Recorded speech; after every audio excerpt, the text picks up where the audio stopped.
Low carbs keto diet में जब दिन के वक्त आपको भूख सताए तो ये सलाद बहुत ज़्यादा अमेजिंग है और बहुत मज़ेदार है।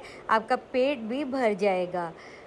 आपने करना यूँ है, 2-3 प्याज लेने हैं, आपने स्लाइस में लच्छे में काट लेने हैं। उसके बाद आपने आधा चम्मच नमक डालना है, 2 चम्मच वाइट विनेगर डालना है, उसको मिक्स कर लेना है। इससे प्याज की स्मेल भी ख़त्म हो जाएगी।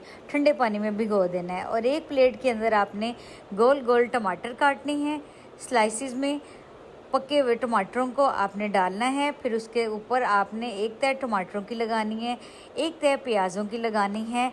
फिर उसके बाद आपने सब्ज़ धनिया डालना है ऊपर और उसके बाद आप इसके ऊपर डाल देंगे थोड़ा सा चाट मसाला।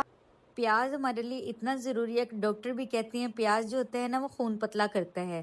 प्याज ज़रूर सैलेड में खाना चाहिए। और ऊपर से हमने डाल दिया है चाट मसाला और ऑलिव ऑयल 2 टेबल स्पून और लेमन जूस डाल दिया है और इसको हल्के हाथों से हम इसको मिक्स करेंगे। ऊपर से खीरे डाल दिए हैं और ज़बरदस्त यमी सा हमारा सलाद जो है बिल्कुल तैयार है। वीडियो अच्छी लगी तो लाइक कीजिए। जज़ाकल्लाह।